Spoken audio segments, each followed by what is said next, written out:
Jedi Squadron is a podcast run by the Anime Secrets website. Check us out at animesecrets.org for more anime, video game, tokusatsu, and now Star Wars content. Remember to follow us on Spotify, Apple Podcasts, YouTube, or wherever you listen to podcasts today. Hello, and welcome to another episode of Jedi Squadron, hosted by animesecrets.org. And today, I went to visit a local event in Houston, Texas called H-Town Card Show. And part of my reason for coming to this event was to meet a very special actress by the name of Leilani Shiu. And Leilani is better known for her roles in The Mandalorian, Book of Boba Fett, and the Obi Wan Kenobi TV show.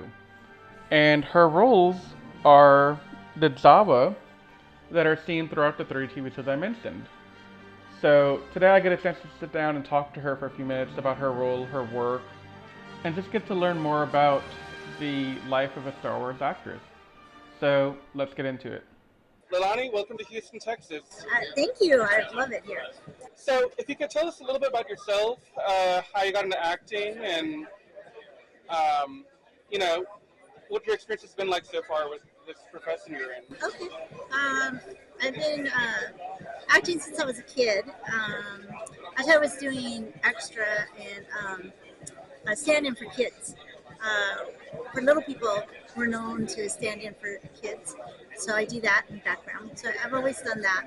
And then with Star Wars, I started 4 years ago. I got the call to do background, actually be a creature. And I didn't know what it was, but then that's when I started. I started with Mando, season 1. So what was your journey into the Star Wars fandom? How did you get into that role? Well, again, it started with Mandalorian, season 1. Mm-hmm. I started with that. I was Jawa. I played the off-world Jawa. And I did different scenes. I was a Sandcrawler driver. Actually, my top card's right here. It's a big scene with Mando and Grogu. And then I did various scenes on the show. And then from there, I got a call back, and I was up as cast on season 2. So I'm the first Jawa to be cast credited as Jawa in the whole Jawa history. And so as Jawa, Jawa. There's other Jawas that were casted, so me as Jawa.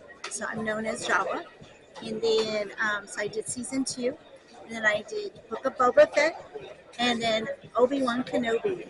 I am the first Jawa to be cast credited with a name. My name is Teeka the Jawa on Obi Wan Kenobi. And I also talk. So, were you a Star Wars fan before? Yes. As a kid, I only had, my brother was into Star Wars and G.I. Joes and all the He-Man toys, you name it. And I didn't really like dolls when I was a kid, because when I was a kid, they had creepy dolls with the crazy eyes and the hard plastic, and my parents would buy the cheap dolls. So I didn't like them. They were creepy. They were like Twilight Zone to me. So my brother he was a little younger than me, so he always wanted me to play with him. So we would be playing, I would be like the girl G.I. Joe. We would play so with Star Wars, when Star Wars came out, I like the droids. I like playing with the droids and the creatures. So that's how it started. I was been a Star Wars fan. And then I was a fan of Princess Leia. I love Princess Leia as a girl. I love, as a female doll, I like the Princess Leia. Do you have a favorite movie? Do I have a favorite movie? I love Return of the Jedi. Return of the Jedi. That's my favorite as well. My co-host Nathan might be disappointed in both of us now because he's a bigger fan of Empire. Oh, okay, yeah. But no, I totally support your choice for Return of the Jedi. That's my favorite movie. Because I grew up with Return of the Jedi. Yeah. So I love Return of the Jedi. I love the creatures. I love the Wookiee. I love, Han Solo. So I just, but I'm a fan of all of it. But I love started out with Return of the Jedi. Mm-hmm. So How was it working alongside some of these Star Wars legends like Ewan McGregor? Oh, it's great. I love you, man. I was like starstruck when I didn't know I was going to be with him because everything's so secretive. So I didn't know the code name was actually for him. So when I found out I was going to be with him, I was like, oh, "You're kidding me! Really?"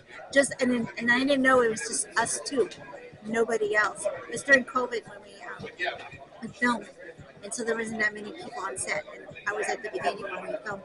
So my first day, I was just like, I got to see the camel scene, the behind the scene, because they filmed that before they filmed my scene with him. So I got to watch his whole experience with the camel. Where we filmed was like in this deep hole in somewhere, and so they had the cave scene. So the cave was there, and then the camel. So the camel was just riding around, and he was learning to get on the camel and learning to ride the camel. So that was pretty cool. But yeah, I was starstruck with you, and then I was also starstruck with Princess Leia's dad because he was on Hill Street Blue. He was. And so when I seen him, I was like, that's That's the guy. Yeah, and I was like, so yeah, I was starstruck. So, how much of yourself were you able to put into the characters that you portrayed, namely Teeka, because that's the only Jawa I think that's ever been truly named. Yes. So, how much of yourself were you able to put into that character? Well, I think it's because me being on Mando and being in the costume, I could feel myself. I knew how to make moves and stuff, and we barely can see, so they already know how to play as a Jawa, and they let us, being a creature background, they let you, do your own thing. So I was able to already be ready to play Teeka. So that's why that's probably one of the reasons I got picked. So then, when I was learning my lines, I kind of knew what to say, how to react. And then you also do some research. With Jawas, being an actor, you do research on past Jawas and see how they react and stuff. So, do you understand any Jawa speak? Do I personally? Yes. Actually, I had lines. So, as you know, for Teeka, I had lines. So I had actual lines. So actually, I would speak it, and so that's why you see the subtitles on the bottom. Mm-hmm. So those were actually lines I had to learn. And then the voice actor, he's huge. He's done from Goguru, and he also does my Jawa. They translate the Jawa. He does it. So he had fun translating me. He already knew who I was. Do you have a favorite scene from your work? Do I have my favorite scene? I have a whole bunch of them, but it's just fun because I also play with my daughter, so I should give shout out to my daughter. My daughter is Ariel. She's usually the one next to me in the big scenes. So my daughter, which in this scene is season 3, I'm usually with Kelly, and I love working with Amy Sedaris, and I love working with Mando. So this is me, and this is her. So she's usually next to me. I love working with my daughter, and she's actually first cast credited in season 3. So she got her fame now. That's awesome. It's so cool you can work with your family in a thing like this. Oh yeah, it makes it more special, I think. Yes. If you could work in another Star Wars property, do you have a preference on what time era you would want to be in? Would you want to be in the Old Republic? Would you want to be in the original trilogy, the prequel trilogy? If I could pick, probably the original, right? The original, like the most famous, but you can't go back in time. I would love to be part of Carrie Fisher, Harrison Ford, they were big names back then. Yeah. I would love to, but it's okay because we're making now new memories. We're making new fans. Like new fans are coming. We're meeting new fans, and that's what with Disney Plus. We launched. Their goal with Disney was to launch that because there was Netflix, all these streamings, and Disney didn't have one. So Mando was the launch of streaming for Disney Plus, and it did well because it was during COVID. No one could go to the movies or anything, so by fluke, everybody had to watch our show, and then we became #1. So that was great. Do you have any behind-the-scenes stories that you can share with us? Behind the scenes stories. Anything that's maybe like funny or heartfelt? Funny. Okay. I can say shout outs to all the Jawas. We have fun on set. The ones that play the gong, the ones that play the trash compactor. There's, besides my daughter, there's also Susanna. There's others out there. There's Joe. You'll see them. They play gongs and different things. And then Pam. There's a lot of background actors. So we have fun on set because we already know each other. So when we go on set, we actually do that. So the people who play like the gong kid stuff, like Susanna and Joe, they play it. And so we already mess around offset. So when it's time to play, we'll be messing with me and my daughter. We like to play with them. We like to pick on their parts. And we like to pull them. And so, we kind of bring our own life because they're usually focused on the main stars, but we're back in the background when we're messing with them. And we actually make like Dave Filoni and John Favreau laugh. We had some fun at night. So, yeah. And then being with my daughter, because sometimes me and her fight. So we actually put it on set. We fight on set. Mother-daughter drama on set. Yeah. Uh-oh. Move over. You move over. No, it's this way. So we actually do it on set. Scoot over more. It's fine. If you could be in any non-Star Wars property, be it Marvel or anything else, what would you want to be in? I would love to do Marvel. John Favreau, he's known for Marvel. I would love to, someone put it out there. I would love to do Marvel. I would love to do Star Trek. I would love to do any of them, actually. I actually have a video game project that, if you follow me on Instagram, it just got announced a little bit yesterday. So I have a video game that's coming out. I'm going to be the voice character for it. I'm going to play it like a Felix the Cat, but today version. I'm really excited about that. So if you follow me, you'll get more about it. So I'm excited about that. And we'll definitely put your social media on the video so that people can follow you and find definitely. you. I'm really excited about that project. So, what advice would you want to give to people looking to break into acting? Whether it's acting or anything, follow your heart, work hard. It's not overnight. So go acting classes and everything. Start with background. There's nothing with background. Central casting is free. Back in the day, there was a lot of companies that would try to rip you off, and we all done that.